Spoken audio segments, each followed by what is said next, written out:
Hi hello నమస్తే అండి. ఈరోజు నేను చాలా సింపుల్గా లివర్ కర్రీ తయారు చేస్తున్నాను.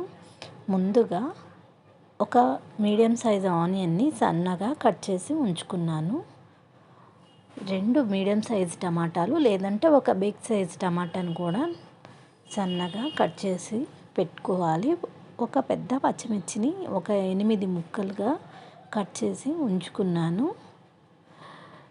కొంతమందికి టమాటాలు వేయటం ఇష్టం ఉండదు. అలాంటి వాళ్ళు టమాటా వేసుకోకపోయినా బాగానే ఉంటుంది.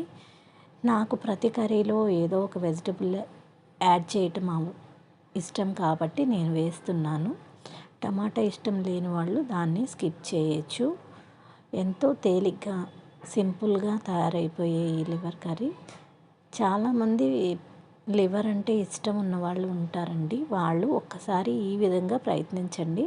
చాలామంది ఎక్కువ ఫ్రై చేసుకోవడానికి ఇష్టపడతారు. ఇలా ఎగురులా చేసుకోవడం వల్ల అన్నంలోకి బాగా కలిసిపోతుంది. నేను ఇందులో ముందుగా కొంచెం మీగడ వేసుకున్నాను. పెరుగు మీద మీగడ. నేను ఈ కర్రీ కొంచెం మీగడతో తయారు చేస్తున్నాను. ఇష్టం లేని వాళ్ళు నూనెని వేసుకోవచ్చు. ఒక 3 టేబుల్ స్పూన్స్ ఆయిల్. నేను కూడా ఆయిల్ వేసాను. చాలా కొద్దిగా వేసాను. ఇప్పుడు కాదు, తర్వాత వేసాను. తగ్గినందువల్ల వేసాను. ముందుగా నేను 350 గ్రాముల లివర్లోకి మజ్జిగతో మిక్స్ చేసి ఉంచుకున్నాను. ఇలా మజ్జిగతో దీన్ని ఉడికించుకోవటం వల్ల కూర నీచు వాసన రాకుండా చాలా మృదువుగా ఉడుకుతుంది. ఇందులో గట్టివి గుండెకాయలు, మెత్తటివి 2 ఉన్నాయి. ఇందులోకి తగినంత పసుపు వేసాను.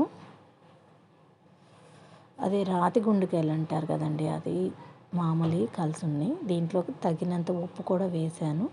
ఇప్పుడు మనం వీటిని ఈ నీచు నీరు ఎగిరిపోయేదాకా సన్నని మంట మీద మూత పెట్టి ఉడికించుకోవాలి.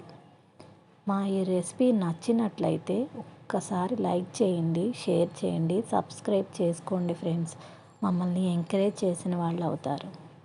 ఇప్పుడు ఈ వాటర్ అంతా ఎగిరిపోయేదాకా మూత పెట్టుకొని మనం చక్కగా చిన్న మంట మీదే ఈ కూరని రెడీ చేసుకోవాలి. ఏ కూరలైనా అండి చిన్న మంట మీద వండుకుంటే చాలా రుచిగా ఉంటాయి.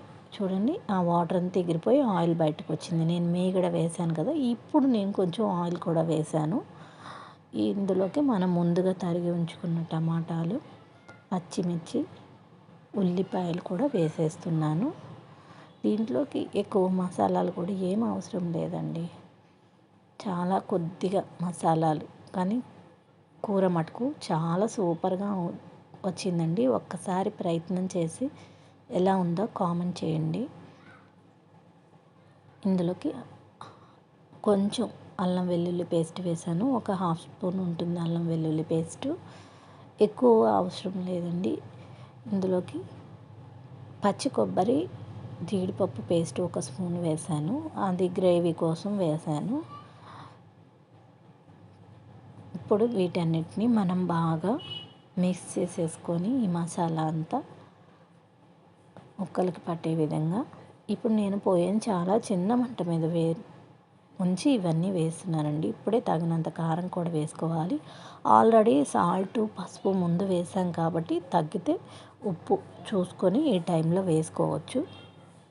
నేను వేసిన సాల్ట్ సరిపోయింది సరిగ్గా.